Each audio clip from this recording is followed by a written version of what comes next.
சுயநலமற்றதற்கான ஆதாரம். தன்னுடைய சுகங்களை தியாகம் செய்து மக்கள் மற்றும் ராஜ்யத்தின் மகிழ்ச்சிக்காக தன்னுடைய மகிழ்ச்சியை தியாகம் செய்த தியாகத்தை பற்றி ஏன் கூறுகிறீர்கள்? எது உண்மையோ அதைத்தான் கூறுகிறேன். அயோத்தியை பற்றி அதை பற்றி கூறுங்கள். அனைத்தையும் என்னிடமே கேட்பாயா அல்லது நீயே சென்று பார்ப்பாயா? மனதில் ஒரு கேள்வி எழுகிறது. அம்மா சீதா ராமரோடு வனத்திற்கு செல்லாமல் இருந்திருந்தால் இலங்கை பிரச்சனை இருந்திருக்காதே. இது விதியா, திட்டமா அல்லது சாபமா, இல்லை ஆசை என்று சொல்வதா? அவர்களுடைய அன்பிற்கான ஆதாரமாகும். ராமர் அவர்களும் மகாராணி சீதையும் வேறு வேறு அல்ல குசன். புரிந்ததா?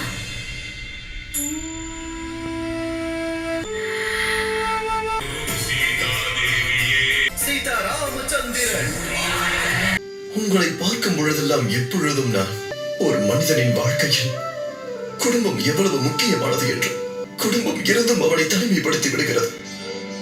ஆனால் எனக்கு என் அண்ணன் இல்லாமல் வாழவே வேண்டாம் அண்ணா. நீங்கள் உங்களுக்கு முன்பு எனக்கு என் உயிரை துறக்க அனுமதி தாருங்கள் அண்ணா. லட்சுமணா, வேறு ஏதேனும் கேள் லட்சுமணா. என்னிடம் கேட்பதற்கு வேறு எதுவுமே இல்லை. என்னுடைய ஒரே ஆசை இதுதான். இது என்னுடைய வேண்டுகோளும் அண்ணா. நான் நலமாக இருப்பதற்கு அக்கா தியாகம் தான் காரணம்.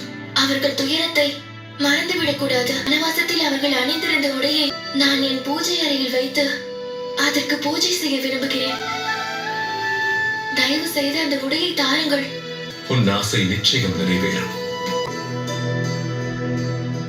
நன்றியை எனக்கல்ல, மிதிலைக்கு கூறி சத்ருகனா 4 விலை மதிப்பில்லாத ரத்தினங்களை தந்தவருக்கு.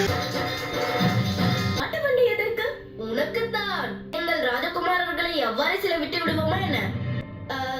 அது முனிக்குமாரர்களை அயோத்திக்கு. ஒரு சோமகரனுக்கு 3 பைகளா? சோமகரன் மட்டுமல்ல, பிரபாவதியுடன் சேர்ந்து உன்னுடைய துணை குருவும் உன்னோடு வரப்போகிறார். அதோடு அண்ணன் தம்பி இருவரையும் கண்காணிக்க. என்னை மன்னித்து விடுங்கள், அதிக நேரமாகிவிட்டது.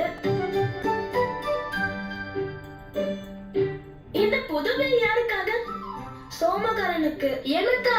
இசையின் மூலமாக ராமாயண காவியத்தை சொல்லக்கூடியவர்களுக்கு ஆயுதத்திற்கு என்ன அவசியம்? இசைக்கருவி எல்லாம் இங்கு கிடைக்காது. உங்கள் மனதில் நம்பிக்கையோடு புறப்படுங்கள். நகரத்தில் நீங்கள் கழிக்கும் ஒவ்வொரு நொடியையும் ஒவ்வொரு ஜென்மமாக கருதி வாழுங்கள்.